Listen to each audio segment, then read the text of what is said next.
dëgjuar Radio Marinë e Kosovës, një zë i krishterë në shtëpinë tënde.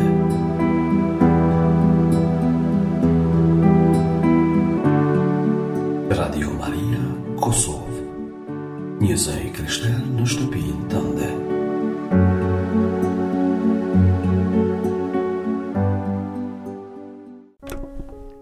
Qof lëvduar Jezu Krishti. Të dashur dëgjues të Radio Marisë së Kosovës, ju ftojmë në leximin e librit I Mzot Vincenc Prenushi me shokët martir, profili historik hagiografik, shkruar nga At Leonardo di Pinto, Franceskan. Ky libër na sjell kujtimin e I Mzot Vincenc Prenushit dhe të meshtarëve martirë që dhanë jetën për Krishtin dhe për Kishën. Përmes këtyre faqeve ne ndjejmë forcën e fesë, dashurinë për atë dheun dhe shembullin e shejtërisë që frymëzon edhe sot.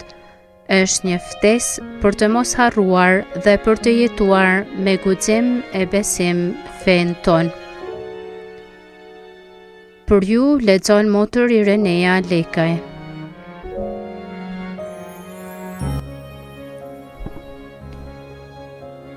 I lumi I Mzot Vincenc Prenushi, frat minor e arqipeshkëv. Muslimanet e quanin melek, që do të thot engjëll. I Mzot Vincenc Prenushi vjen prej një familje të thjesht punëtoresh dhe siç thot atë Gjergj Vishta, familja Prendushi e ndarë në 3 deg në Shkodër është konsideruar gjithmonë si familje e ndershme në çdo pikpamje. Nikola, ky është emri I tij pagëzimit, ka lindur prej Gjonit të Drandës, Rozës se prek Markajt, binjak me një motër që në pagëzim u quajtën Antonia dhe që nuk pati jetë të gjatë. Se bashku me të motrën u pagësua po a ditë që lindi, me 4 shtator të vitit 1885, në famullinë e tij të atëhershme të shetës Mari Magdalen në Shirok të Shkodrës. Përveç motrës e cila vdiq në moshë të njomë dhe vllajit më të madh, I cili vdiq I ri prej tuberkulozës, smundje që e mori edhe Vincenci, ky I fundit kishte edhe 3 vëllezër të tjerë. I madhi që quhej Sef, si përmarrës ndërtimi, I dyti Frani dhe I treti Ndoci që ishte nën punës. Në moshën 8 vjeçare në vitin 1893, filloi të ndiqte shkollat pranë fretërve minor në Shkodër, datë e cila përbën edhe fillimin e propagandit.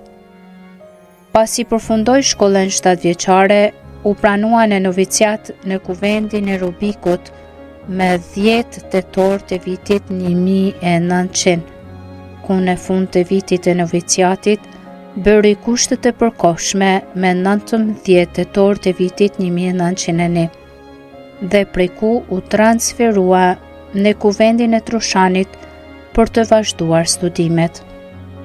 Në vitin 1904 e dërgua në Tirol të Salzburgut, Austri, për të ndjekur kursin e teologjisë dhe aty, pas pak muajsh qëndrimi me 12 dhjetor të vitit 1904, në duart e shumë të nderuarit atë Karlo Poshit, delegat edhe I komisarit të atëhershëm të përgjithshëm të misionit të Shqipërisë, atë Anastasio Vincencit, me 3 klerik të tjerë bëri kushtet solemne e të përjetshme. Pasi përfundoi studimet, u shugurua me shtar në Salzburg me 19 mars të vitit 1908. Meshën e parë solemne e kremtoi me 25 mars të vitit 1908 në Kongresin Kapitular mbajtur në Shkodër me 3 maj të vitit 1908, ndër të tjera mori detyrën e predikuesit të dielave dhe atë që t'u jepte mësim propagandëve në shkollat e provincës franciskane shqiptare. detyrë që e mbajti për 7 vjet. Për shkak të një migrene të vazhdueshme të bezdishme, në vitin 1911, por rreth një vit nuk mundi të jepte mësim. Në vitin 1912, për të kuruar u kthye në Austri, ku qëndroi rreth 9 muaj, edhe për shkak të luftës së parë ballkanike. Në tryezën e familjes të datës 24 qershor të vitit 1912, caktohet në bashkësinë e kuvendit të Arrës së Madhe në Shkodër, në cilësinë e vikarit të lektorit, domethënë të mësimdhënësit, të predikuesit të dielave e të festave, të mësuesit të formimit të vëllezërve laik dhe të famujve, të drejtorit të kongregatës të Ruzares së Shenjtë, të shqyrtuesit të propagandëve, të prokurorit, domethënë të ekonomit të bashkësisë. Informacionet të mësipërme dhe ato që vijojnë janë të vizitorit të përgjithshëm atë Francesco Melchiori, OFM.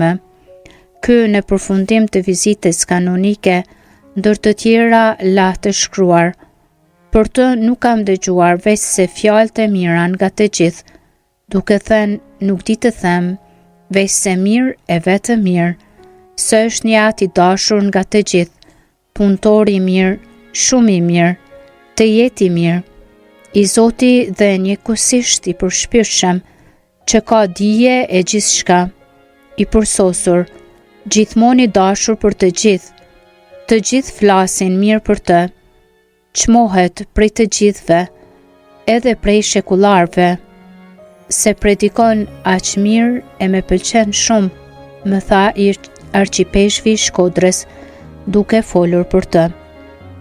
E sidomos për predikimet e tij, si për lëndën ashtu edhe për mënyrën e predikimit, dhe me të vërtetë është kënaqësi ta dëgjosh, për të cilin askush nuk ka pasur asnjë ankesë dhe nuk ja prish qefin askujt, vetëm se dikush shton gjuna që nuk ka fort shëndet, sepse shpesh vuan prej migrenes, se nuk është shumë energjik për të qenë epror dhe tepër i ri.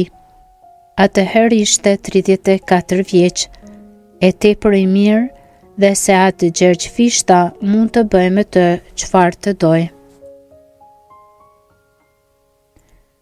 Në të njëjtën linjë është edhe delegati apostolik i kohës, Imzot Ernesto Cosi, që në relacionin dërguar perfektit të kongregatës Propaganda Fide ka shkruar: "Atë Vincenz Prenushi, OFM, i cili për cilësinë e mirë të mendjes e të virtytit si rregulltar dhe për sjelljen e tij apostolike, gëzon vlerësimin e të gjithëve."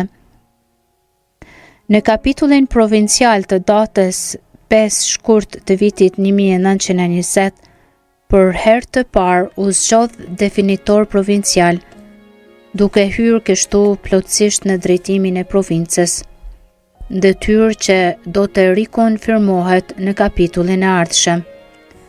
Në kapitullin e vitit 1926, që guardiani kuvendit të Shën Franceskut në Gjuhadol, përveçse edhe drejtor i tipografisë.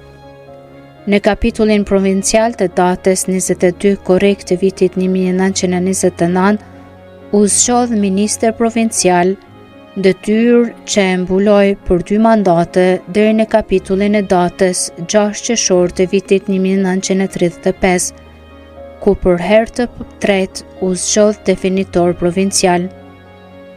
Kur me 21 korrekt të vitit 1932, u rizgjodh ministër provincial, vizitori i përgjithshëm atë Clemente Carmignani, la të shkruar për të: "Ministri provincial tani i rizgjedhur është shumë i vlerësuar në krejt provincën minore, e prandaj edhe në misionet mes këtyre të pafeve e ortodoksve, dhe mëtej duke folur për rejtrit e denj, për besim të veçantë thot: Advincenz Prenushi, tani ministër provincial, është njeri me kulturë të gjerë, i palodhur në studim, ka një veprimtari të madhe, një mirësi të veçantë, një maturi të pazakont. Me rastin e kësaj rizgjedhjeje të tij në shërbimin provincial të fretërve të Shqipërisë, kështu i ka shkruar ministrit të përgjithshëm. I nënshtrohem patjetër dëgjeses, i gatshëm të vazhdoj me forcat e mia të dobta për më të madhen lavdit e hyut dhe për shëndetin e shpirtrave. Që një frat franciskan i dashuruar thellësisht me thirrjen dhe misionin e vet, ishte i devotshëm, i butë dhe megjithse mjaft i ndrojtur që një apostull i zjarrt i fesë katolike në Shqipëri. Dallohej për shpirtin e përshpirtërisë, zellin për shpirtrat dhe bujarin ndaj të varfërve. Gjithmonë i buzëqeshur dhe plot humor, i sjellshëm dhe estet. Ishte fjalë pak, por kur fliste, kishte një mënyrë të këndshme e të gëzuar të shprehurit. Ishte një tip që e donin të gjithë, nuk kishte armiq. Që një figurë e rëndësishme e provincës shqiptare të fretërve minor dhe të Shqipërisë. Franciskan e meshtar entuziast që i hapur ndaj çdo flijimi apostolik që kërkonte misioni i tij në çdo rend e shkallë. Ishte një punëtor i palodhur. E dëshmon këtë ajo që në mënyrë konfidenciale i ka shkruar ministrit të përgjithshëm të urdhërit në përfundim të vizitës së parë kanonike bërë në vitin 1930 në cilësinë e ministrit provincial. Gjatë 49 ditëve të mungesës në Shkodër, ka mundur të vizitoj vetëm gjysmën e famullive tona, pasi disa prej këtyre janë larg prej qendrës sonë të veprimit, 3 deri në 4 ditë udhëtim të vazhdueshëm, të detyruar të kapërcejmë lartësi prej më shumë se 2000 metrash mes shtigjeve që mëzi dallohen mes pyjeve të virgjëra, ku dhe sidomos këtë vit ujqërit janë shfaqur frikshëm, mes shkëmbinjeve e kreminave në rrezik të vazhdueshëm për jetën. Gjatë 2 javëve të fundit të vizitës sime, janë ankuar se në një rreth të vogël 3 viktima prej pakujdesisë kanë përfunduar në gremin. Por Zoti me ka ndihmuar dhe veçanërisht me 27 maj, kur pasi me vështirësi të patregueshme kisha arritur në një qaf mali, rrëshqita në një faqe të mbuluar nga 1,5 metër bore të ngrirë prej lartësisë 1800 metra, i sigurt se do të mbaroja dhe ja porosita shpirtin Zotit. Por fatmirësisht, në vend që të përfundoja i coptuar në fund të lugines, përfundova shëndoshe mirë në një grop mes një shkembi dhe bore së lartë 2 metra, në atë pik pasi kisha rrëshqitur për disa qindra metra. Njëri i ditur dhe shkrimtar i rafinuar në prozë e poezi dhe siç lexohet në enciklopedinë Trecani, njëri prej shkrimtarëve më të njohur e më të vlerësuar shqiptar. Njihte dhe fliste mirë italishten, frangjishten, gjermanishten dhe pak serbishten. Që njëri prej përfaqësuesve më të njohur të kulturës e të letërsisë në gjysmën e parë të shekullit të kaluar të katolicizmit shqiptar, si poet, prozator i Zoti, përkthyes i kryeveprave të letërsisë së krishterë, studiues i folklorit shqiptar, orator i dëgjuar dhe i frytshëm. Bëri botime të shumta që shkojnë nga viti 1909 deri në vitin 1944, kur pushtetin e mori regjimi komunist i udhëhequr nga Enver Hoxha. Edhe për këtë do të kujtohet prej brezave të ardhshëm. I lumi Don Drezadeja Duke shkruar për vizitën baritore bërë nga i mësot Prenushi në Vau të Dejes, e vënë në këtë kontekst, duke theksuar cilësitë e tij. Kishte një heshje të rregullt të madh. Të tri gëmbanat përhapnin harmoninë të gjithë luginën e Shën Markut, lajmëronin mbërritjen në ndihmë nga Shkodra, të bariu të mirë, të franciskanit të përvuajtur, të poetit të ëmbël, i mësot Vincenz Prenushit. Në mënyrë instinktive, populli katolik ulet në gjunjë, recitojnë poezi që vinë nga zemra dhe që e prekin i peshvin poet. Një vajzë e vogël si Angel thot 2 poezi dhe i dorëzon qelcat e famullisë, dhe i peshvi i prekur thellësisht puth kryqin shelbues të vënë prej famullitarit në hyrje të ures. Bekon e falenderon. Dera dhe u bori pastruar i një shtëpie, thot i peshvi, flasin për pastortin dhe bukurinë e shtëpisë. Revista italiane Settimana del Clero kështu e kujtoi ndërsa ende ishte në burg. I mësot Prenushi franciskan është pas atë Gjergjfishtes poeti më i madh lirik që kanë pasur shqiptarët në këtë kohë. Vargjet e tij të frymëzuara prej dashurisë për familjen, fenë dhe athen kanë pasur gjithmonë një hapësirë të madhe në tekstet shkollore, duke zgjuar në shpirtin e popullit shqiptar vlerësimin e dashurisë për token dhe njerëzit e vet. Mjerisht, më të dhe si ai, edhe shkrimtarët e tjerë katolik shumë të çmuar u eliminuan nga regjimi. Kishte shpirt ekumenik dhe respekt të madh për fetë e tjera. Muslimanet e quanin melek, që do të thot angel. Jeta e tij rregulltare, detyrat e tij në hierarkinë franciskane dhe kishtare, përgatitja e predikimeve të tij të shkëlqyera nuk i lenin shumë kohë për të kushtuar letërsisë, por ai studionte dhe shkruante natën. Letërsia e re shqiptare kishte nevojë për këtë dhe lexuesit prisnin shumë prej pendes së tij të ëmbël, të rrjedhshme, elegante në stil, të pastër e të pasur me shprehje.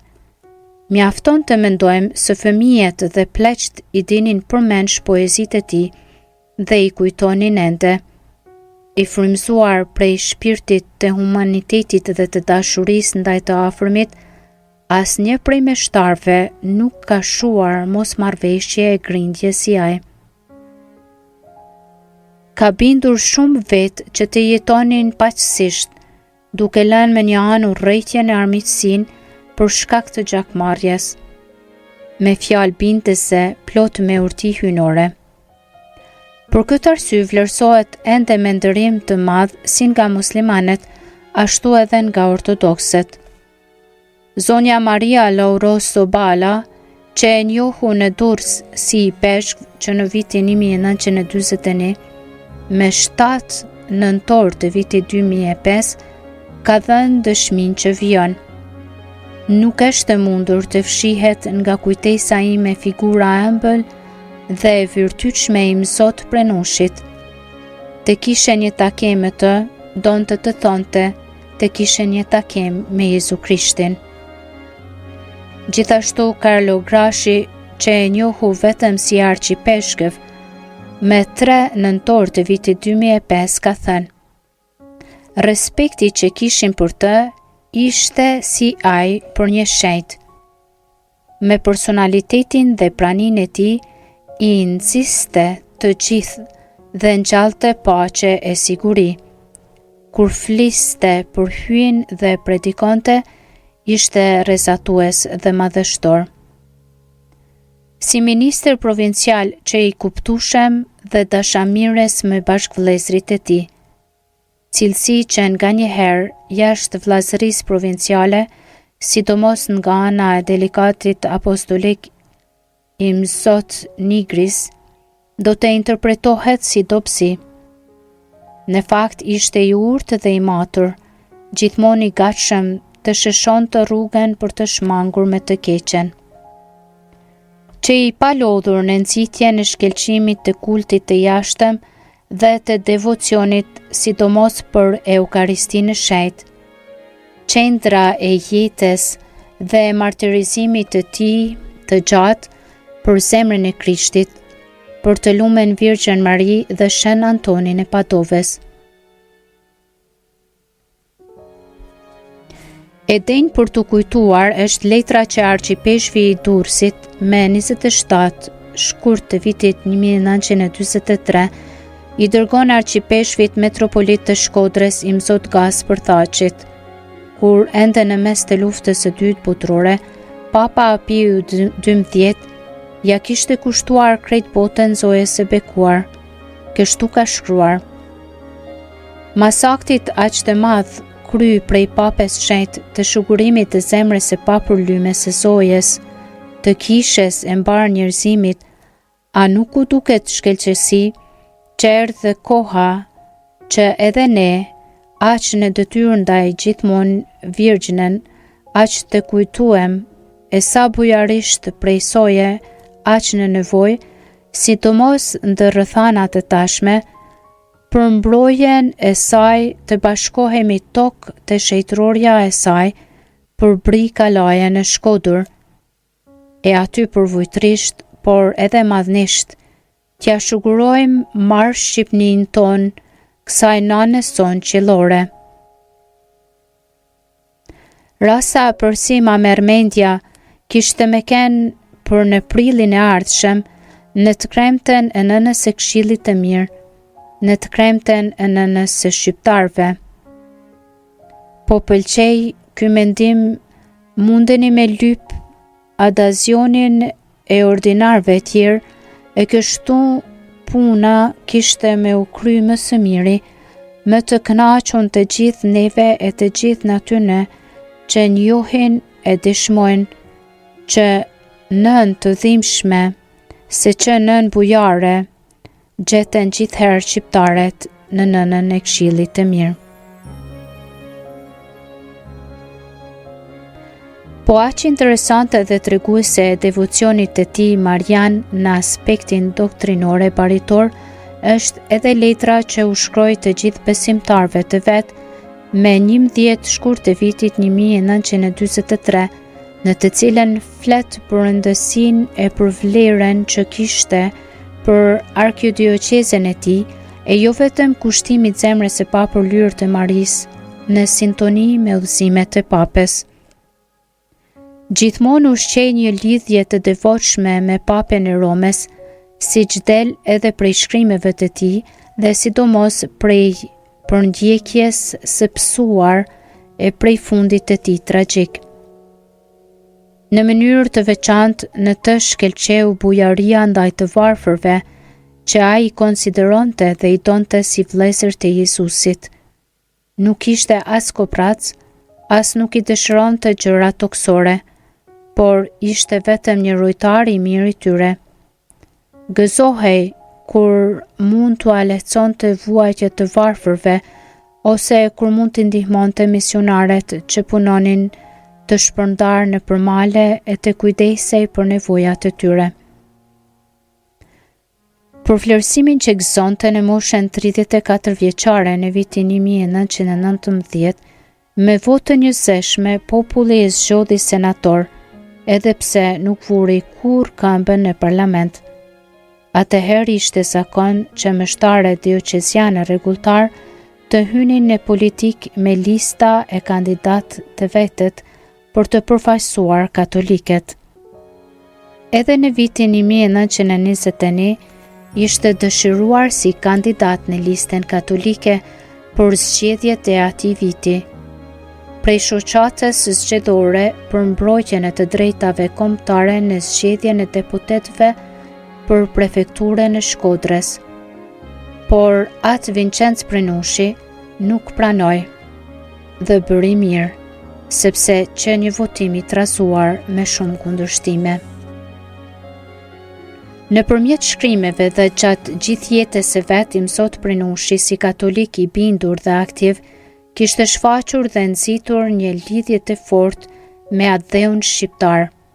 Jo me kot, me 4 prill të vitit 1939, tashme në vigjilje të pushtimit italo-fashist të Shqipërisë, i shuari profesor Safet Butka, inspektori ministres së arsimit dhe drejtori gjimnazit pranë institutit Nëna Mbretëresh të Tiranës, kishte organizuar paraqitjen e dramës Vdekja mbi flamuar, shkruar pikërisht nga Imsot Prenushi. Pasi përfundoi shfaqja, në rrugët e Tiranës shpërtheu një demonstrat e rini studentore që vazhdoi deri natën vonë kundër fashizmit kërcënues që tashme ishte në nisje drejt Shqipërisë. Pavarësisht prej kësaj lidhjeje heroike me atë dheun, qoftë Imsot Prenushi që vdiq në burg, qoftë Safet Butka që e bën të vetë vritej, vuajtën shumë prej regjimit komunist. Delegati apostolik Imsot Leone Nigeris, ndoshta armiqësor ndaj fretërve ashtu si edhe ndaj shqiptarëve në përgjithësi, nuk që tepër dashamirës ndaj Imsot Prenushit. Nëse thot e nuk thot, Imsot Prenushi është inteligjent, por edhe ai është me shumë frat se sa i peshk, pasiv dhe hatërmadh. Ky vlerësim u dha kur Imsot Nigrisi e kishte marrë prej pak kohësh detyrën e delegatit dhe Imsot Prenushi ishte ende i peshk i sapes. Me vonë nuk do të lërë po ja bërë zyrtarisht një kritik me shkrim, duke i bërë thirrje franciskanit Imsot Prenushi tashme arqipeshkvi Durrësit prej 3 vjetësh që të rrinte larg prej fretërve të vet franciskan. Keni kujdes, i shkroi, prej ndërhyrjes së franciskanëve tuaj, sepse në klerin shekullar do të ketë shqetësime për këtë. Madje i kam lejuar vetes që sugjeroj që të mos lejoni të vinë në i peshkvi. Imsot Prenushi vuajti shumë për këtë gjë, atësa ju drejtua metropolit Imsot Gaspër Thaqit, duke shkruar ndër të tjera. Po të me porosiste të mos pranoja keqbërësit, njerëzit shkandullues, këtë edhe mund ta kuptoja. Por jo, delegati apostolik shkruan franciskanët, mua me duken shumë të mbrapshta këto fjalë ndaj franciskanëve, me siguri, por të mbrapshta dhe poshtruese edhe ndaj klerit shekullar. Në korrik të vitit 1939, tashme fashizmi ishte vendosur në Shqipëri dhe kuptohet se Imsot Prenushi e ndjente peshën e pushtimit më shumë se Imsot Nigrisi, që ishte italian. Dhe ky e ngatron dashamirësinë, maturinë dhe durimin e Imsot Prenushit me pasivitetin. Ndoshta kërkonte diçka tjetër nga një i peshkëv shqiptar. Qysh prej vitit 1930 u propozua si i peshk në treshen e emrave paraqitur kongregatës Propagande Fide. Delegati atëhershëm apostolik Imsot Giovanni Battista della Pietra, jezuit, duke i shkruar prefektit kardinal Fumasoni Biondit, thot: unë do të propozoja për orosh shumë të nderuarin atë Vincenz Prenushin, person me siguri i denj për sa mund ta njoh njeriu. Atë Vincenz Prenushi ndoshta nuhati diçka dhe duke i shkruar ministrit të përgjithshëm të atëhershëm ndër të tjera i thot: që Imsot delegati të mos ketë ndërmend të propozoj franciskan për i peshvi në Shqipëri, kjo sipas mendimit tim të përvuajtur nuk duhet të na shqetësoj as pak, madje duhet të na ngushëlloj, pasi provinca jonë e Shqipërisë është në zhvillim të plotë dhe ka nevojë për subjekte të mira që të vazhdojnë në programin e vet madhështor.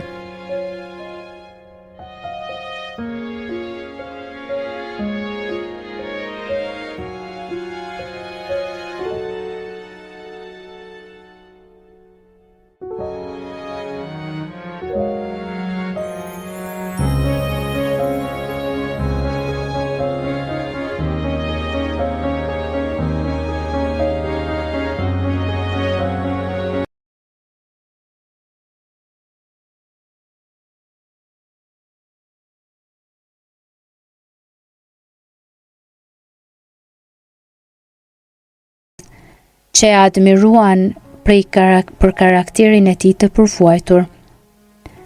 Si i peshqvi sapes, banoi në nënshat ku mbi një kodër, si mbi gjurin e malit, gjendej selia i peshqnore me kishën afër. Shtëpia dhe kisha të vetmet realitete të pranishme në atë kodër, në duke gati të paarritshme. Jo me kot, u hodhe në erë prej minave të regjimit komunist që të shlyhej prej kujtesës një pranie krishter, aq domethënëse dhe me autoritet. Mbi ato renoja dhe pranë mbejtjeve, të pakta që kanë shpëtuar, tani ngrihet një manastir tërheqës dhe mistik për jetën soditëse të murgjeshave karmelitane. E në këtë mënyrë, drejtësia e krishterë u vu në vend. Selia i peshqnore gjendej mbi këtë kodër të nënshatit, sepse pak a shumë ajo gjendet gjeografikisht në qendër të dioqezës së Sapes, që shtrihet në territorin e Zadrimes, pjesërisht fushor që shtrihet në perëndim deri gati në dyrë të Shkodrës dhe pjesërisht malor, që ende sot për shumë arsye është vështirë të arrihen dhe që në verilindje arrin deri në kufi me Kosovën. Me shumë se i peshqvi, ajo seli ishte një erem me kishën afër, ku i peshqvi kremtonte zakonisht. Katedralja ishte dhe është edhe sot mbi një kodër përballë, pak më larg se një goditje me pushk. Për të shkuar atje, duhet të zbritur nga kodra e selisë peshqnore e të ngjitesh në kodrën tjetër, nga ku shihet krejt lugina. Nuk mund të thuhet se që dashuri me shikim të parë, sepse Imzot Prenushi ishte tashmë i njohur, i çmuar e i dashur në mbar Shqipërinë, dhe aq më tepër nga kleri e populli Sapes, që tani e kishin bari, punëtor e të apasionuar. Qëndroi atje pak kohë, nga viti 1936 deri në vitin 1940, pak vjet, por të mjaftueshme që të lënte gjurmë të përhershme. Ndër të tjera i denjë për t'ju kujtuar ka mbetur sinodi dioqezian që mbajti një vit pasi hyrjen në dioqez. Historiani i dioqezës së Sapes, Don Gaspar Gurakuqi, ka shkruar: Prej veprimtarisë së tij në dioqezën tonë, mjafton të kujtojmë sinodin dioqezian që u mbajt me 4 dhe 5 gusht të vitit 1937 në kurjen i peshqnore. Sinod i cili u zhvillua me gjithat përgatitje, disiplinë e kremtori, siç nuk ishte ndodhur asnjëherë tjetër në këtë dioqez. Aktet u botuan në tetor të atij viti, duke dhënë një bazë e një rregull shembullor për dioqezën. Me 26 qershor të vitit 1940 u transferua në selin arqipeshqnore të Durrësit. Ilumi atë Ciprian Nikaj, atëherë ministër provincial i Fretërve Minor të Shqipërisë, me 10 korrik të vitit 1940, kështu ja komunikon të lajmin ministrit të përgjithshëm në Rom. Lajmi i përhapur edhe nga shtypi kombëtar ka krijuar një kënaqësi shumë të madhe jo vetëm pranë elementit katolik, që tashmë i njeh cilësitë e tij të rralla si bari shumë i zellshëm i shpirtrave dhe si grabit të zemrash, por emrimi i tij ka gjetur simpati të vërtet dhe mes vetë muhamedianëve e ortodoksve, sepse Imzot Prenushi është i njohur si një ndër letrarët kryesor të Shqipërisë dhe si orator me nam për provincën, pastaj ka qenë një kënaqësi e vërtet. Me 15 gusht të atij viti, e kremtja e të ngjiturit të Zojes, me një letër të mrekullueshme e prekse përshëndeti dioqezën e mëparshme. Hyrjen kremtore në selirin e re e bëri me 15 shtator të vitit 1940. një tjetër festë e Zojës që kremton kujtimin e nënës së dhimbshme të Krishtit të dhimbshëm dhe këtu qëndroi deri në vdekjen e tij tragjike. Edhe këtu që bari i zellshëm e i palodhur duke u bërë gjithçka për të gjithë. Durrësi ishte dhe është ende edhe sot një port i vërtet dëtar në të gjitha kuptimet. Besimi katolik, ortodoks e islamik jetojnë aty në mënyrë paqësore. Kujdesi baritor i mësot prenushit nuk i privojnë nga vëmendja e tij as fete tjera, antarët e të cilëve paten dhe kanë për të një vlerësim dhe admirim të madh. 2 vjet pas hyrjes së tij, duke i dërguar kongregates propaganda fide, prospectus status missionis 1941-1942, kështu i shkroi kardinalit perfekt. Kur filloi 2 muaj pas hyrjes si me lufta me Greqinë dhe u mor në shënjestër qyteti Durrësit, si porti kryesor i Shqipërisë për arsye të bombardimeve të vazhdueshme e të gjata dhe me qenë se popullsia e kishte braktisur qytetin, duke parë se askujt prej arkiodioqezes nuk janë ndjente të vinte në Durrës, mu duk e përshtatshme të transferohesha në Tiranë, duke u strehuar pranë etrëve jezuit, të cilët me mirësjellje më lëshuan një dhomë. Gjatë qëndrimit tim të gjatë në Tiranë, që gjithashtu u bombardua shpesh, munda t'i kushtohesha mbarvaqjes së gjërave në lidhje me arkiodioqezen. U dhash qindra e qindra ushtarëve krezmimin e shenjtë. Vizitova shpesh të sëmurët në spitale të ndryshme, duke kaluar nga pavionin e pavion, nga krevati në krevat, duke u drejtuar të plagosurve fjalë ngushëlluese, duke u dhënë atyre objekte devocioni sa herë që mundesha, edhe ndonjë gjë që kisha në dispozicion. Ja ofrova edhe rezidencen arqipezhnore të Durrësit, Kryqit të Kuq, por ai nuk e përdori kurrë. Kur gjërat u normalizuan pasi u ktheva në Durrës, mendimi im i parë që vizita baritore që filloi me 25 korrik të vitit 1941 dhe mbaroi me 24 tetor të po atij viti. Pasi përshkruan me optimizëm të madh gjendjen e arkiodioqezes dhe shpesh admirim të madh për popullsinë, për mështare që angazhohen derisa nuk munden më, si edhe për rregulltarët që punojnë me aq bujari, ankohet për mungesën e klirit të shekullar. Në të gjithë arkiodioqezen kam vetëm 14 mështar të klirit shekullar, kështu që unë vetë jam i detyruar të jetoj vetëm, të bëj gjithçka vetë, as nuk mund të mendoj se kur do të kem një sekretar, nevojën e të cilit me që jetoj në qytet e ndjej shumë. Si arqipezh të Durrësit e ka kujtuar edhe Maria Loro Sobala, italiane që jetoj atje qysh kur u martua në vitin 1941, dhe aty kam mbetur e përndjekur, deri në vitin 1990, kur u rrëzua regjimi. Kështu është shprehur ajo. Ishte një person i përkor, që ngjallë respekt dhe në të njëjtën kohë ishte një person i mrekullueshëm. Kur bëhej i embël, ishte shumë i embël. Kur fliste jo me kot, ishte poet. Ishte fjalë pak, por ato pak fjalë arrinin deri në zemër. Edhe kur predikonte, ishte i shkurtur dhe i qartë. Nuk ishte i ngrohtë si famulitari Don Anton Zogaj, por dinte të krijonte marrëdhënie shumë të mira me të gjithë. I njihte të gjithë katoliket të Durrësit dhe kujtonte emrat e të gjitha familjeve. Për sa i përket dashurisë së tij të krishterë, ishte i pashoq.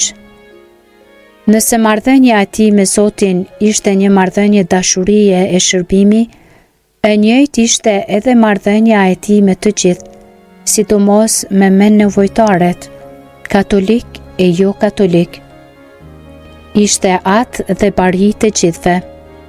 Çdo kush gjente në të një pikë të sigurt të referimi kur kishte nevojë. Por sa i përket sjelljes, ishte zotëri shumë i sjellshëm. Me gjithë personalitetin e vet, në mënyrën e vet të qenit e të sjellurit, shprehte një qëndresë jo të zakonshme e me siguri, kjo cilësi e ka ndihmuar t'i qëndroj besnik Zotit dhe misionit të tij deri në fund. Kujtimi më mbreslënës që kam prej tij është se e shihja gjithmonë të gjunjëzuar përpara altarit. Shqetësimi i tij vazhdueshëm që nxitja e thirrjeve, nevojën e të cilave e ndjente për të plotësuar kërkesat e popullsisë katolike. Ndjenjat e tij në lidhje me këtë janë shumë delikate dhe shihen edhe në një letër të tij drejtuar të lumit atë Giovanni Fausti jezuit, atëherë rektori i seminarit papnor shqiptar, në lidhje me kërkesën e një seminaristi që të merrte tonsuren dhe 2 urdhrat e parë minor. Ju deklaroj se nëse zotëria juaj i nderuar mendoni se është i denjë për këtë hir, unë nuk kam asgjë kundër dhe patjetër mundeni që me rastin e parë t'ia plotsoni këtë dëshirë të shenjtë këtij të riu, duke bërë që atij t'i jepet tonsura e parë e pastaj urdhrat minor. Në një letër dërguar nuncit apostolik i Mzot Leone Nigerisi, 2 muaj para ardhjes së komunizmit, në të cilën u përpoq të sqaronte situatën e jetës për misionin e administraturës apostolike të Jugut, shpreh mirënjohjen e vet ndaj hyjit që dëgjon lutjen e përditshme të këtij, prelatit të shkret, dhe ndaj delegatit, sepse mund të ketë në dispozicion një shumë të konsiderueshme për pagesën e parë që duhet i bëjë administratës së seminarit. Dhe shton: personalisht mund ta konsideroj veten më të varfrin ndër prelatet dhe madje pa e tepruar, e di si jam më i varfër se sa më i varfëri famullitar në Shqipëri, e prandaj megjithse besimi im në pruvanin hynore shtohet, problemi në lidhje me seminarin është ai që më lodh më shumë. Kam pasur shumë probleme dhe do të ketë edhe të tjera, megjithatë mendimin e mbajtjes së seminaristëve e kam gjithmonë parasysh. Faleminderit hyjt, bashkëpunimi i shumë mështarëve që japin nga vetja dhe vazhdojnë të mbledhin lëmosh pranë popullit, po theksohet gjithnjë më shumë dhe dua të shpresoj se dhe kjo provë e rëndë ekonomike do të kapërcehet pa marrë borxhe, sepse borxhe nuk mund të marrë, pasi askush nuk i jep kredi dikujt që njihet prej të gjithëve si njeri kaq i varfër. Në këtë kontekst, dashuria për seminaristët e seminarin si dhe gjendja e tij e varfrisë mësë franceskane, pavarësisht se ishte arqipeshk, hapi një të qarë nëpërmjet të cilës shfaqi zemrën e vet bujare dhe vazhdoi: jam pa makinë. Këto fjalë tuajat në letrën e fundit me prekën e zemër dhe në vendosa me njëherë t'ju jap makinën time, që shkëlqësia juaj mund të përdor sipas dëshires dhe të mbaj pranë delegacionit apostolik pa asnjë detyrim. Nëse vendosni të përdorni, mund ta dërgoni një person kompetent që ta shoh. Makinën mund ta përdorni lirisht deri ditën kur në kohë më të mira do të keni një makinë tjetër tuajen. Me datën 18 korrekt të vitit 1943, delegati apostolik i Mzot Leone Nigerisi i shkroi prefektit të kishave lindore, kardinal Eugenio Tisernantit, situatën e përkeqësuar në jug të Shqipërisë që atëherë varej prej kongregates së kishave lindore, sepse numri i kryengritësve e shtuar dhe sulmet janë bërë më të dhunshme. Mendimi që delegati apostolik i mësot Nigirisi kishte për i mësot Prenushin nuk ishte as pak pozitiv. Në fakt, duke i shkruar prefektit të kongregates Propagande Fide, kardinalit Fumasoni Biondit, me 18 tetor të vitit 1943, 3 muaj pasi që i besuar administratura e vështirë apostolike e jugut, paraqiti një tablo të tij as pak të pëlqyeshme, ndërsa me 28 korrik të vitit 1943, i mësot Montini, pali i 4 i ardhshëm, i kishte komunikuar pikrisht delegatit apostolik në Shkodër se ati shenjt është dënjuar të emrojë arqipeshvin aktual të Durrësit, i mësot Prenushin, administrator apostolik të Shqipërisë së Jugut, ad nutum sancta, sedis donats aliter providatur. Emrimi i administratorit të ri apostolik u vendos sepse i mësot Nigirisi, përveç se ishte delegat apostolik, ishte edhe administrator apostolik i Jugut dhe i kishte shfaqur Selisë së Shenjtë vështirësinë që të administronte, sidomos detyrën e dytë. Por i mësot Nigirisi, as kur ra fashizmi, nuk ndryshoi mendimin në lidhje me i mësot Prenushin. Sigurisht, me rënjen e fashizmit, ravanshi i gjermanëve në Shqipëri që mizor, asa me njëherë të ndjerë të tratuar prej italianëve dhe prej ndjekësve, apo simpatizuesve të tyre, filluan të merrnin përpara të gjithë e gjithçka, sidomos ata që kishin mbështetur fashistët dhe u ishin afruar atyre, sikurse të lumet Don Lazur Shantoja e At Bernardin Palaj Francescan. Kjo situatë e friksoi i mësot Prenushin e mirë dhe të butë derisa e bllokoi, duke i shkaktuar një shqetësim të madh për atë që mund të ndodhte në të ardhmen e afërt. Në atë rrethan, i mësot Nigirisi, duke i shkruar nga Shkodra prefektit të kongregates Propagande Fide, kardinalit Fumasoni Biondit, flet keq për të. Në fakt shkruan: Shqipëria është në kaos dhe i mësot arqipeshvi Durrësit, Prenushi, nuk jep as emrin e tij, rri qet në vil. E thira në Tiranë me 11 shtator të vitit 1943 dhe i thash se ishte mirë të vendosej pranë famulitarit të kryeqytetit për të qenë i gatshëm për çdo rast në kryeqytet, mungon një kryekishes për ndërhyrje të mundshme në kohë.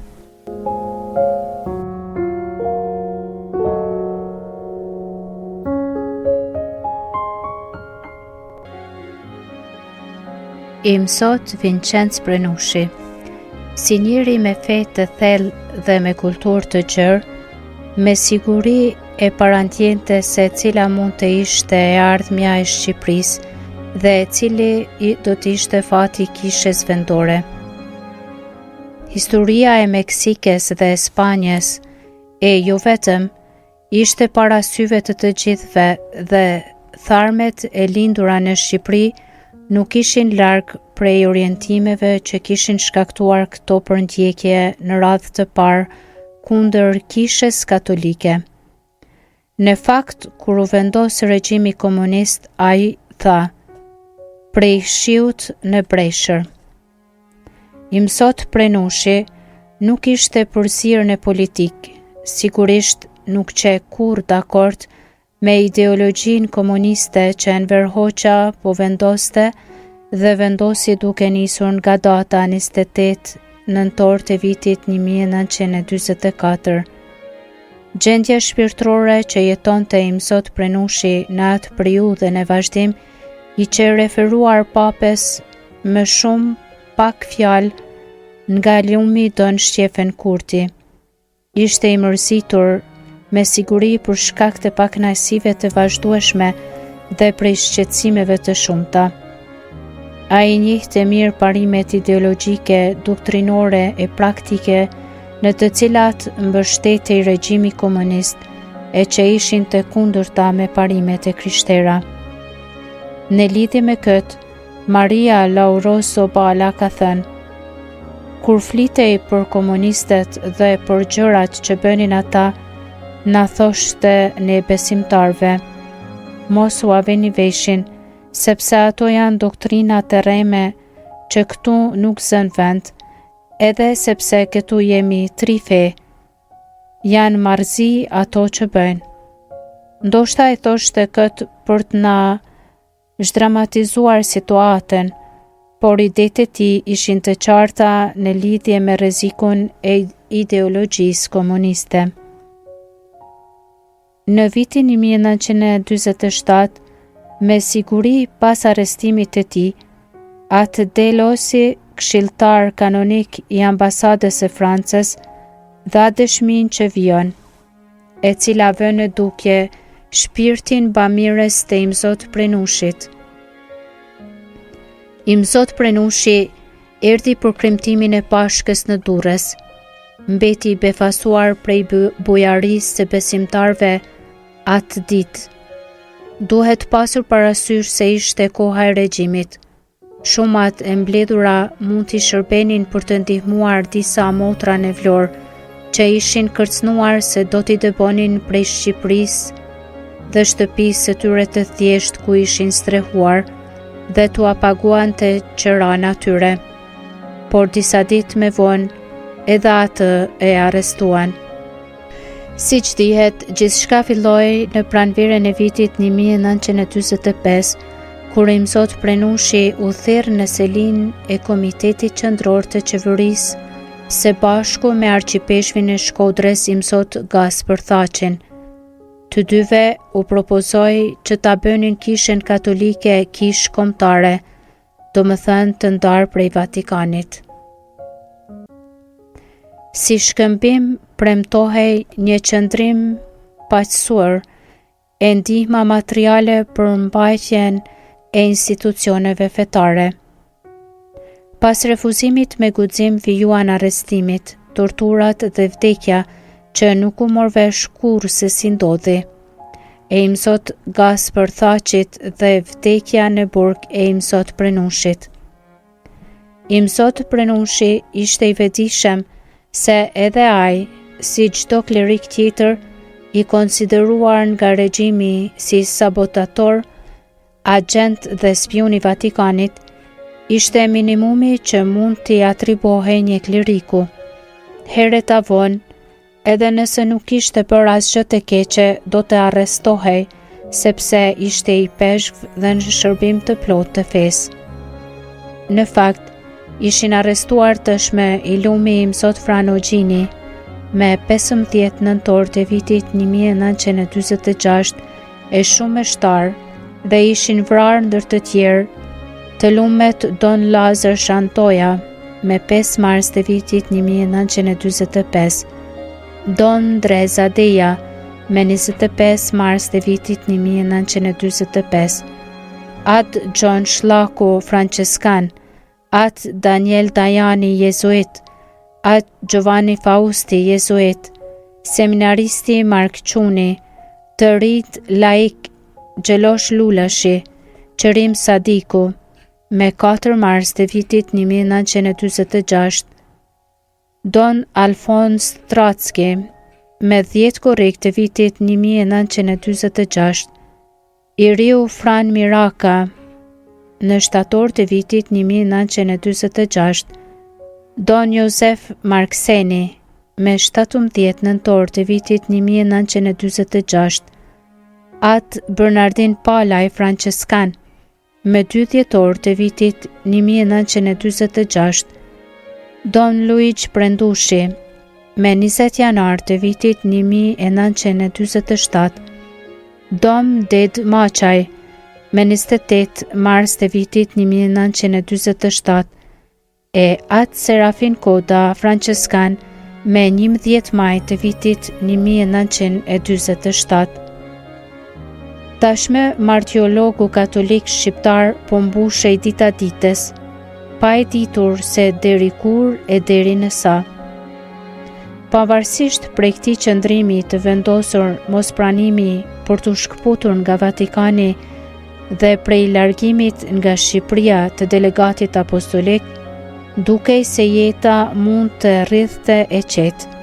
Në fakt, gazeta Regjimit Bashkimi me 13 shtator të vitit 1945 botoi sa avion. Me interesim të Këshillit të Shqipërisë së Kulturës së Tiranës, është formuar këto ditë një komision nismëtar që duhet të merret me problemin e organizimit të shkrimtarëve shqiptar. Komisioni është i formuar nga imzot Vincenc Prenushi, Profesor Sefullah Maleshova, Selim Shpuza. Pas një serie seancash, ky komision ka përgatitur dhe miratuar listën e shkrimtarëve tanë që do të thirren me ftesë personale në një konferencë që do të mbahet në Tiranë me 30 shtator të vitit 1945 për krijimin e lidhjes së shkrimtarëve të Shqipërisë. Mbi qëllimin dhe rëndësinë e kësaj nisme do të flasim në një numër tjetër të gazetës Son. Realiteti nuk ishte fush me lule, përkundrazi, sepse të gjithë anëtarët të tjerë ishin komunist, duke nisur nga profesor Sefullah Maleshova e Selim Shpuza, që ishin dy propagandist të kuq formuar në shkollën e posaçme të Moskës. I pari ishte kthyer prej pak kohësh nga Rusia dhe kishte pasur një farë nami si shkrimtar në rini, para se të strehohej në Rusi. Kur u kthy, u emrua ministër i propagandës. Selim Shpuza nuk kishte botuar kurrë asgjë. Kjo gjë nuk duhet të ketë lënë përshtypje të mirë në botën kishtare të atëhershme, nëse jezuiti At Mikel Trushani, duke i shkruar vikarit të tij të përgjithshëm, jo pa çudi thot, në shoqatën e shkrimtarëve drejtuar nga komunisti Maleshova, Ministri i Kulturës Popullore janë edhe 3 të urdhrit franceskan, përfshirë imzot Arqipeshvin Prenushi dhe një prift katolik. Edhe mbas kaq vjetësh, ende është e vështirë të hyjmë në thellësinë e asaj që mund të donte të thoshte kjo përfshirje e një i peshvi në komisionin dhe lidhjen e shkrimtarëve shqiptar komunist. Mund të ishte pa dijen e tij, një miklim dhe ndoshta donin t'i krijonin ide se gjithçka ishte paqësore. Mund të tregonte edhe një dëshirë për të tërhequr me çdo kusht nga ana e vet prelatin me autoritet që me siguri, duke shpresuar në një të mirë për të gjithë, do të ketë mundur edhe të aderoj. Në një poezi të famshme shkruar para se të ishte i peshv, që në largësi kohore ka krejt shihen e një profecie, duke imagjinuar një këmbgulje dhe tundim të vazhdueshëm të keqit, thot: Janë do ditë që m'flet e të ndjeva, larg o e mbrapsht e hiq mu meje, keq i pasun në s'ka mu ktheva, po a për keq thue do dal feja? Hiq mu sysh çka rritu i prit, nuk jam mësue kuj me ushit. Po a se din se e mbroj qiellore, feja shejte në këtë shreti, në ditë pagzimit me i petk bore, ma mloj shtatin kur keq fmi, e me i reze që kurs shkimet, mu ba drit në tan salvimet. Pse o i malnum, ti don me mhek, zemren mu kaq e dhan ti, a se din se undi me dek, për fe shejte që undryn qi. Po ma mirë shtat pash në ndhe, se me bjerun shejten fe.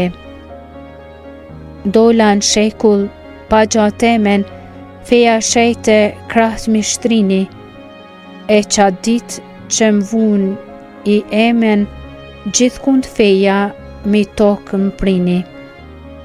Në tokë tash mlojnë mi buca treja, lule kush do të më derdhin feja. I malkum këthe dal ka erdhe, era fer i vjen goje sate, kot me mu e mundin e derdhe, mos shof ma o shpirt me mkate, mos shof ma pse shejten fe, s'ma e zhgull zemret gjam vidhe. Se ishte i vetishëm shumë më përpara se ishte në listën e pritjes, këtë provon edhe ajo që ka shkruar një motor salesiane, që jo pa vështirësi arriti ta vizitonte në Tiranë gjatë muajit prill të vitit 1945. Megjithse e dija se me gjurmoni në roje të veshura si civil, së bashku me motrat shkova te i peshvi mësot Prenushi në dioqezen e të cilit ishte misioni që kishim lënë. Që shumë atror, qau me ne dhe ndër të tjera tha, jemi në mes të përpjekjes, do të jemi martir, Zoti na dhasht forcen për një gjë të tillë. Franceskani pasiv i mësot Prenushi, të pakten si pas cilësimit të imzot Nigirisit, udhëhiqej prej urtisë e maturis, edhe pse në një farë momenti duhej të vinte në veprim angazhimin e vet, kundër gjithë shkaje të mbrapsht që pëndodhte kundër popullit, i shtypur nga një pushtet që konsiderohej pushtet i vet popullit dhe për një të ardhme në dobi të njerëzve dhe të kishes. Kur Don Anton Zogaj shkoi në Delbinisht për t'i treguar se Av Gjovalin Vlashi i kishte propozuar të bënte diçka në dobi të popullit dhe kundër regjimit, domethënë të bashkohej me organizatën Grupin e Rezistencës Antikomuniste, e krijuar në Tiranë kundër pushtetit popullor, i mësot Prenushi u përgjigj. Nuk është koha, edhe kështu janë duke na akuzuar se mbroj kriminalet, ata që ishin kundër pushtetit, por pastaj u bashkua me të në mbështetje të atyre që katoliket e jo katoliket tashme ishin hedhur në luftë për t'i bërë ballë fuqisë së regjimit. Të pakten nga sa lexohet në deklaratën e bërë nën tortura nga Don Anton Zogaj gjatë gjyqit të datës 28 gusht të vitit 1947. Por siç dihet, në atë kontekst gjithçka duhet të vlerësohet me maturinë e duhur, sepse në proces verbal shkruan çfarë donin dhe në kërcënime i bënin t'i firmoste i pandehuri që ndoshta ishte edhe në gjendje gjysmë të fikt. Sidoqoftë, koha arriti dhe me kohën edhe radha e tij për t'u arrestuar. Me 19 maj të vitit 1947 në Arqipeshvi, ditën pas arrestimit të famulitarit e sekretarit e tij, si edhe krahut të djathtë të tij Don Anton Zogajt, që do të pushkatohej me 9 mars të vitit 1948, u mbyll në burgun e Durrësit, ku qëndroi derisa vdiq. Preteksti i arrestimit ishte fakti se i mësot Prenushi me sekretarin e tij dhe famulitarin e Durrësit, Don Anton Zogajn, kishte shkuar në fshatin e Shnaprendes për të ndarë sakramentin e krezmimit dhe në atë rast, siç ishte normale, kishte predikuar. Motra Pasquina Acquacello në këtë pikë shton një hollësi. Sapo përfundoi funksioni, arqipeshvin e akuzuan se e kishte përshëndetur asamblenë në mënyrë fashiste. Spionet sekret të pranishëm në funksion e pan prelatin të shtrinte duart për të thirrur shpirtin shenjtë dhe e interpretuan atë gest si përshëndetje fashiste. Ishte një pretekst i mjaftueshëm për të zbatuar atë që kishte vendosur kush e di se prej sa kohesh. Por rreth tij tashme ishte shkretuar gjithçka. Prej shkurtit të vitit 1945 i kishin arrestuar famulitarin e Jubes, të cilin e kishin pushkatuar me 11 nëntor të vitit 1946 pas Gjermanin Don Josef Marksenit, të cilin e kishin vrarë me 11 nëntor të vitit 1946 në burg dirigjishin prej datës 25 mars të vitit 1946, vikari i tij përgjithshëm Monsignor Jul Bonati, famulitari i Vlorës. Prej datës 28 tetor të vitit 1946, krahu tjetër i gjatë i tij në Tiranë, famulitari i atij vendi, Don Shqefen Kurti. Prej datës 31 tetor të vitit 1946, atë Josefi Papi Mihali i ritit bizantin. Pra bariu duhet të ndiqte grigjen e vet. Gjyqi i tij përkoi me atë të sekretarit të tij, Don Anton Sogajt, dhe dalje sigurie nuk pati as për të, pavarësisht prej moshës së tij të shtyr 62 vjeç. Nuk ja kursyen marrjet sfilitëse në pyetje dhe torturat e tmerrshme. U akuzua për agitacion e propagandë kundër regjimit komunist. Një akuzë tjetër që ajo se u kishte premtuar një ndihmë reaksionarëve që ishin arrestuar në male, në të vërtet fakti se i kishte dhënë ndër të tjera famulitarit të Tiranës Don Shqefen Kurtit 5.000 franga për t'u shpërndar atyre që ishin pa punë dhe të varfërve në vend që ta konsideronin si vepër të shpirtit të dashurisë së krishterë të i peshvit ndaj atyre që ishin në nevojë. E kush nuk kishte nevojë në atë kohë? Ju interpretua si bashkëpunim me kriminalet që kundërshtonin regjimin. Pas 9 muajsh pritjeje poshtruese e të vuajtur, gjykata dha vendimin. Të pandehurit Don Anton Sogaj, Imzot Vincenz Prenushi, Don Palgjini, të lidhur dhe duke bashkëpunuar me njëri tjetrin,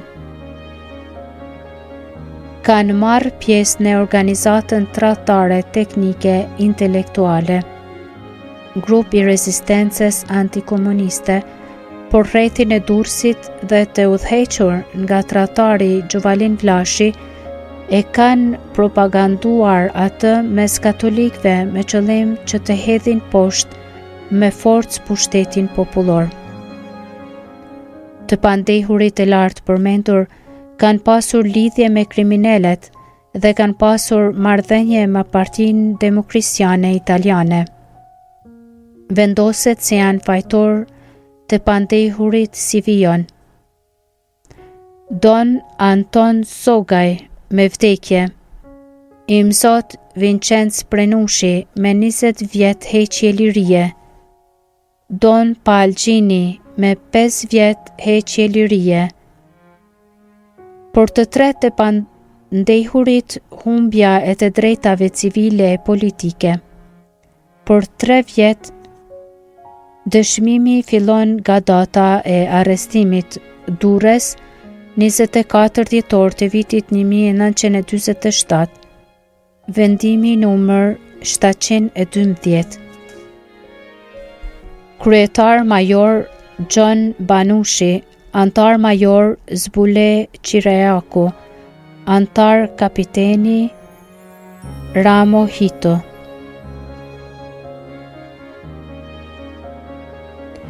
Certifikata e gjendjes penale e Ministrisë së Drejtësisë, zyra e gjendjes civile të Tiranës deklaron: në bazë të vendimit numër 712, datë 24 dhjetor të vitit 1947, të gjykatës ushtarake Tiranë, e deklaron fajtor për krimin armik i popullit dhe dënohet me 20 vjet heqje lirie.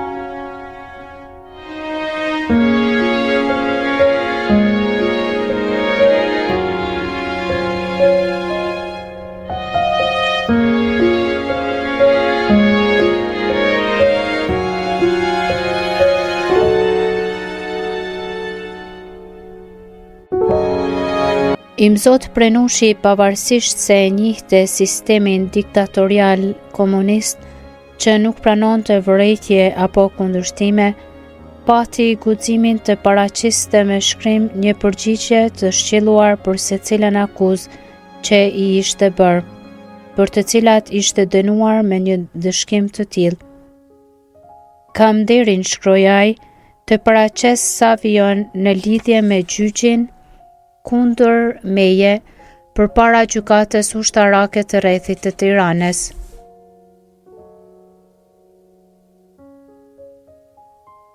Para se gjithash, dua të bëj të ditur se jam arrestuar me 20 maj të vitit 1947 dhe se gjyqi im është zhvilluar me dyert të mbyllura pa asnjë provë ndaj meje. Krejt akuza bazohen në disa pohime të bëra në lidhje me mua nga të pandehurit të tjerë, por askush prej tyre nuk u paraqit para gjykatës për të pohuar akuzat e bëra kundër meje, qoftë gjatë fazës së hetuesisë, qoftë gjatë procesit gjyqësor. Kuptohet se një sistem i tillë i paraqitjes së provave, kur të pandehurit nuk i jepet mundësia për të kontrolluar në prani të tij vërtetësinë e akuzave të tjerëve, nuk jep asnjë garanci objektiviteti dhe saktësie. Pas kësaj hyrjeje të bërë nga ai me inteligjencë e delikatesë, filloi të hidhte poshtë një nga një të gjitha akuzat e para, ndër të cilat i referohej faktit se kishte bashkëpunuar me italianet që të pushtonin Shqipërinë. 8 vjet më parë, me 7 prill të vitit 1939, një përgënjeshtrim i parë shkroi: i kësaj akuze gjendet në faktin se nëse kjo do të ishte vërtet, unë nuk do të kishta mbetur në gjendje të lirë deri në maj të vitit 1947, por duhej të gjykohesha menjëherë në momentin e çlirimit në nëntor të vitit 1944, sepse nuk mund të dyshohet se lidhjet me sferat e larta që me atribohen mua do të kishin qenë në dijeni të gjithçkaje dhe natyrisht do të ishte gjykuar për bashkëpunim me pushtuesin. Ajo që duhet theksuar këtu është fakti se unë jo vetëm nuk u gjykova, madje kur u thirr mbledhja e shkrimtarëve tan në vitin 1946, më ftuan edhe mua të merrja pjesë në të, dhe një zëri u zgjodha presidenti i asamblesë. Duhet menduar se një nder i tillë nuk mund t'i jepet një personi që në çfarëdo mënyre ka qenë i përfshirë në pushtimin e vendit ton dhe në pengimin e lëvizjes së çlirimit të popullit ton. Më pas kundërshtoi me shumë qartësi e logjik akuzat se kishte qenë në kontakt me misionin anglo-amerikan për të sabotuar pushtetin popullor, do me thënë regjimin komunist, se kishte qenë në kontakt me disa kriminal dhe se i kishte mbështetur ata edhe ekonomikisht, se kishte pasur kontakte me Vatikanin për të formuar në Shqipëri grupe neofashiste në lidhje me Partinë Demokrisiane Italiane, se kishte krijuar një grup katolikesh dhe se kishte përdorur kishen e fen për të propaganduar e zhvilluar veprimtari kundër regjimit. Dhe përfundoi: prandaj ju lutem që dosjen time t'ja shtroni një riekzaminimi të kujdesshëm dhe pasi të shihni se një pjesë e mirë akuzave që më ngarkohen janë paraqitur në terma gjenerik dhe një pjesë tjetër gjenë për gënjeshtrim në rrethana të ndryshme të zhvilluara me lart, të keni mirësinë me rishiku dënime të caktuara kundra meje, duke modifikuar atë konform me gjendjen reale të punëve dhe duke kufizuar kohën e ndëshkimit tim në pjesën që kam vuajtur deri më sot. Përpasoj, ju lutem që të urdhërohet lirimi im. Kishte bërë me shumë se një vit e gjysmë në burg, ishte 64 vjeç, me pak se 2 muaj me vonë, ditën e festës së Shën Jozefit, 13 vjetori i shugurimit të tij i peshvor, me 19 mars të vitit 1949, ja modifikoi dënimin motra vdekje, që e hoqin nga burgu i tokës dhe e qoi shërbetor të mirë besnik në mbretërinë qiellore në mënyrë që të mos kishte të bënte me njerëz të pa shpirt dhe të fillonte të merrej përgjithmonë vetëm me engjëj e shejtër. Kur arriti në Itali, lajmi i dënimit të tij ndër të tjera, kështu u shpreh revista La Settimana del Clero. Mendja e ndritur flet përsosmërisht shumë gjuhë, ka një bagazh kulture më të vërtetë të shkëlqyer dhe është i pajisur me një gojtari që po ta dëgjosh ndjen një kënaqësi të patregueshme. Por ajo që më shumë e dallon është shejtëria e jetës, thjeshtësi franceskane që bënte aq të dashur për popullin, për shpirtëri e thellë që vetëm po ta shihje të kremtonte meshën e shenjtë, të frymëzonte devocion dhe një besim të palekundshëm të Provania, që disa vite më parë e kishte marrë si argument të një letre të tij baritore. Janë dhanti që i kemi admiruar në të dhe që tani përballë dënimit shumë të padrejtë njerëzor e bën atë hero të kishës katolike. Në burg ndër të tjera, për të poshtruar e detyruan të mbante karrocën e plehrave. E lidhnin duar shëkëmsh dhe e varnin me një litar në një banjë të burgut, derisa i binte të fiket. E pastaj përsëri e njëjta torturë. Sipas dëshmisë së dhënë nga Maria Lourozo Bala, ju nënshtrua torturës së pikës së ujit, i torturuari shtrihej e lidhej mbi një tryezë pa mundur të lëvizte dhe mbi ballin e tij me intervale herë të shkurtra, herë me të gjata e për një kohë të papërcaktuar, bënin që të binte një pikë nga lart për ta bërë fatkeqin të çmendej apo të vdiste. E nuk mjafton të kjo. Atë Zeforoshi thot, Imzot Vincenz Prenushi, arqipeshvi i Durrësit, i njohur për shejtërinë e tij të jetës dhe për vlerën e tij si shkrimtar, sidomos i argumenteve fetare, përveç mundimeve të tjera të panjohura për ne, u torturua prej sanksionit të sigurimit në këtë mënyrë. Pasi e shveshen, e mbyllën në një kafaz prej hekuri të përgatitur pikrisht për tortura me goshta, me maje për brenda. Aty e rrotulluan gati çdo ditë për javë të tëra. Më së fundi vdiq.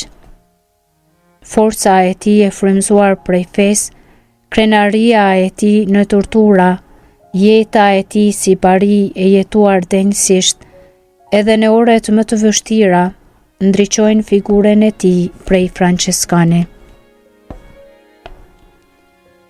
Në lidhje me këtë, Carlo Grashi ka shtuar: siç më tha drejtori i atëhershëm i burgut, Imer Hachkovja, i mësot Prenushi u soll me dignitet, duke mos folur shumë. Ishte i qeshur, i kthjellët, i respektueshëm dhe paqësor me të gjithë. Dukej se po realizoheshin fjalët që ai i kishte shkruar ministrit të përgjithshëm të urdhrit të fretërve minor. At Bonaventura Marani me 30 tetor të vitit 1929, 3 muaj pas zgjedhjes së tij si ministër provincial, duke lajmëruar martirizimin e një frati tjetër heroik shqiptar, At Shefenxheqovit, që ndodhi në Kosovë me 13 tetor të vitit 1929. Ndër të tjera në letër shkruan: Zoti pas kësaj flije të re misionare do të drejtoj me dashamirësi vështrimin e vet nga kjo tokë, e vështirë për të punuar, por edhe premtuese. E pastaj nëse Zoti do të doj prej nesh flitë të reja, do të përpiqemi me ndihmën hyjnore të mos kthehemi prapa dhe besnik ndaj mandatit, do të ruajmë edhe në të ardhmen, qoftë edhe me çmimin e gjakut të jetës, traditën e çmueshme dhe të dashur të fesë së Krishtit. Katolik e musliman psuan të njëjtin fat. Jo rastësisht prej të njëjtit burg përfunduan në të njëjtin varr, pas vuajtjes të tmerrshme, myftiu i Durrësit Mustafa Varoshi dhe arqipeshvi Durrësit i mësot Vincenc Prenushi. Ndihemi privilegjuar, ka lënë të shkruar muslimani profesor Arshi Pipa, që kam pasur rastin të rri së bashku me mësot Vincenc Prenushin dhe që jam dëshmitar i pjesës së fundit të jetës së tij. Vuante prej shumë smundjesh, shumë prej të cilave ishin pasojë e drejt për drejt e torturave të sigurimit. Kam qenë dëshmitar i vdekjes së tij, i kam mbyllur syt.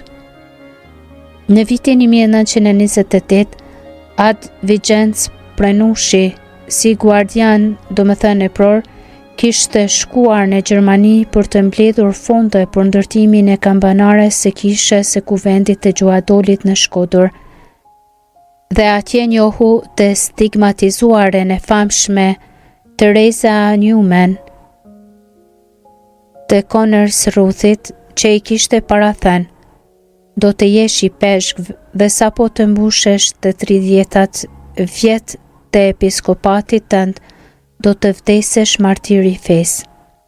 Duke kujtuar këtë profeci, i mësot Prenushi e kishte zakon të thoshte: do të isha shumë fatlum po të vdisja martir i fesë, por nuk arrita mendoj se në çfarë situatash. Pikrisht 13 vjet pas shrugurimit të tij i peshmnor, festen e Shenj Jozefit, profecia e Newmanit u plotësua dhe i mësot Prenushi martir i fesë hyri i lumë në qiell për të shtuar aradhës së martirëve që i kishin larë veshjet të tyre, duke i bërë të pasra në gjakun e qengjit. Kalimi i tij zgjati gati sa krejt burgimi, që një kalim moral i rënduar prej arrestimit të padrejt dhe prej torturave po aq të padrejta e të tmerrshme që dëmtuan rënd trupin e tij, edhe pse me shpirt që më së i fortë deri në vdekje. I peshonin shumë sigur mulliri ardhja e regjimit komunist, që tashme kishte bërë masakra të çdo lloji, izolimin nga papa me të cilin nuk mund të komunikonte, arrestimi e dënimi me vdekje i famulitarit e sekretarit të tij të dashur e besnik Don Anton Zogaj, me të cilin që në të njëjtin burg, por pa mundur as të shihej dhe as të takohej. Për të mos folur pastaj për smundjet e tij, ekzem në duar, kardiopati, astëm, hernie e tjerë, për të cilat nuk mund të kishte mjekime të duhura, pavarësisht prej ilaçeve që i kishte dhënë mjeku, doktor Propopuli, por që ishin e theksuar në burg, sidomos pas torturave dhe punës së detyruar secilës, sikurse të gjithë të tjerët, i nënshtrohej. Punë si ajo e transportimit të trungjeve të drurit në përpjet nën peshën e të cilëve si Jezusi binte shpesh. Që një kalim fizik i konsumuar pothuese i palëvizur mbi dyshekun e bykut, ku kaloi ditë dhe net të shumta e të pafundme pa gjumësie e ankthi. Profesor Arshipipa, që përmendëm më lart, shoku i tij Qelis, së bashku me rreth 30 të burgosur të tjerë, në një dhomë prej 30 metra shkatror, ka lënë një dëshmi prekse të atyre momenteve të vështira e të trishtueshme të kaluara atje me të. Terrori ishte natën. Deri në mesnatë kishte dritë elektrike e deri atëherë vuajtja ishte më durueshme. Por sa po fikej drita në errësiren që i merr të frymën Qelis, vuajtja e tij shtohej e bëhej e mbret, sikur mungesa e dritës i hiqte frymarrjen. Atëherë ankthi bëhej i tmerrshëm, si ankimi i një të plagosuri. I dukej, me thoshte ai, sikur disa kthejtra të mëdha e mbërthenin në krahror, duke ja shtrënguar gjithnjë me shumë zemrën. Me keq se sa t'ja shkulnin vendit. Në ato momente nuk flihej më në dhomë, ngriheshin me radhë dhe i fërkonim këmbët për ta lehtësuar. E mbanim ndezur zjarrin pa ndërprerë. Drita e zjarrit e ndihmonte shumë për t'ja lehtësuar vuajtjen. Ishte dimër dhe dhoma ngrohej me zjarr. Prandaj bënim gjithçka ishte e mundur që të mos na mungonin drut. Por shpesh ndodhte që drut mbaronin dhe kur shuheshin shkendijat e fundit dhe errësira binte mbi dhomë, me radhë ngriheshim prej dyshekëve tanë, prej byku, për të qëndruar pranë të smurit duke i folur. Të folurit dukej sikur ja paksonte vuajtjet, duke e nxitur kështu e në të njëjtën kohë duke e gënjur, duke thënë se do të sillnin dru të tjera ose se nata do të mbaronte. Në një prej atyre netve me thanë ngadalë, tani kuptoj fjalët e Goethes. Merr list, me shumë dritë. Ajo dritë se cilës poeti i ishte drituar në fill të vdekjes, nuk ishte me siguri drita që shohin syt tanë. Dhe këtë i mësoti e dinte shumë mirë. Por kush nuk ka parë në dritën e qiellit simbolin e jetës? Dhe kur mendja e njeriut u përpoq të gjente një urkalimi mes materiales dhe jo materiales, u ndalë në dritë një herë e përgjithmonë. I mësot Prenushi u nda nga kjo jetë në një natë marsit të vitit 1949. Atë natë kishte zjarr në kamin. Kur i mbylla sytë e lodhur e të sfilitur, që aq shumë kishin kërkuar dritë, mu duk se pash në fytyrën e tij të gryer, të konsumuar, të paqësuar tashmë, pas aq shumë vuajtjesh një dritë të pazakonshme. Drita që e kërkoi dhe e ndoqi gjatë gjithë jetës së vet, që një person dhe kishte një emër të qartë të saktë, Jezus. Në një poezi duke ju referuar realiteteve që shpesh ndodhnin përreth tij, siç që kryengritja e Dugaxhinit e datës 20 nëntor të vitit 1926, për të cilën u arrestuan edhe shumë gra me fëmijë të tyre, e deklaron haptazi në kundërshtim me errësirën që kishte zbritur krejt përreth. Der foshnjave të shkreta zdruen lakon mu ngrehun, nësa shtigje ka jeta shumë gjarpni rinë shehun. Ka marrë qila pesem natë matët mërfe. O Krisht na mloj teri, rri pra rri me ne. E prej errësires më të thellë arriti ai që na amshim është dritë prej dritës, ashtu rezatues prej dritës, edhe ai u shua si frati vërtet minor, për të cilin Shën Francesku mund të ishte krenar.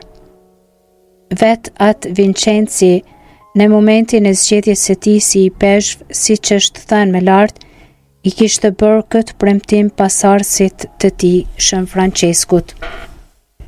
E kam dashur gjithmonë me gjithë zemër e me dashuri birnore urdhrin ton serafik, e në këtë dashuri me ndihmën e hyjt, dëshmoj se dua të jetoj e të qëndroj deri në vdekje.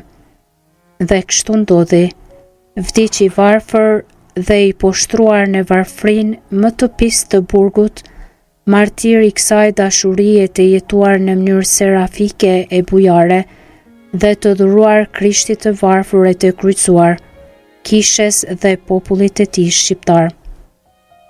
Qysh prej vitit 1932, duke informuar ministrin e përgjithshëm për një atentat të ndodhur ndaj një si vllait të tij në Tuzë të Malit të Zi, kështu ishte shprehur: Nëse Zoti kërkon fli të reja në këtë fushën tonë misionare, do të themi gjithmonë u bëft vullnesa e Zotit.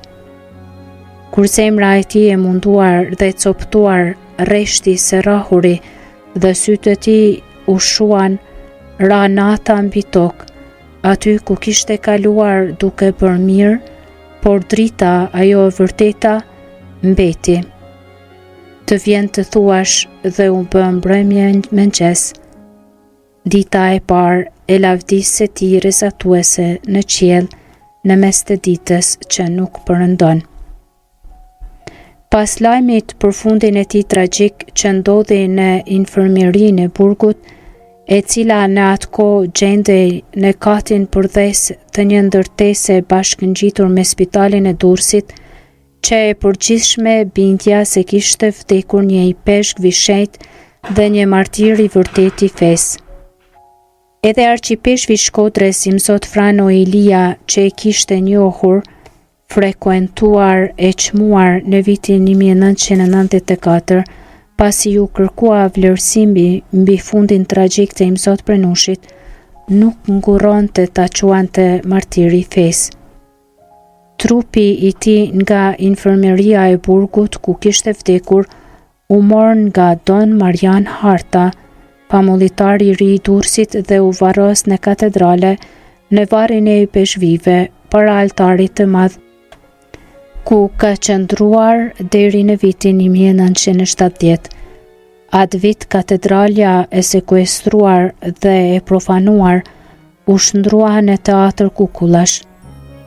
Sekretari i Partisë Komuniste të Durrësit dha urdhër të zhvarrosnin dhe ta çonin së bashku me eshtrat e paraardhësit të tij Mzot Pjetër Gjures, i vdekur në vitin 1939, në varresën e përbashkët të qytetit, kur në vitin 1993 katedralja e restauruar u rihap për kultin, pamullatari i ri Mzot Damian Kurti i mori eshtrat e të dy i peshvive dhe bëri që të varroseshin përsëri para altarit të madh ku vazhdojnë të pushojnë. Me 15 prill të vitit 1993, me propozimin e shoqatës Durrësi përbërë nga muslimanet ortodoks dhe katolik, Presidenti i Republikës së Shqipërisë, Dr. Sali Berisha, në përkujtim e dekoroi së bashku me Hoxhen Mustafa Efendi Jusuf Varoshi me titullin Martir i Demokracisë, me motivimin që vijon. Njëri prej meshtarëve intelektual dhe patriot i madh, mësues dhe edukator me vlerë të madhe, që fitoi respektin e dashurinë të gjithëve, muslimanëve dhe të krishterëve. Punoi me të gjithë energjitë dhe talentin e vet për formimin e mbar popullit me ideale të shejta të fesë e të adhetarisë. I angazhuar për bashkimin dhe drejtësinë shoqërore, luftëtar i bindur për demokracinë dhe armik i diktaturës komuniste deri në martirizim.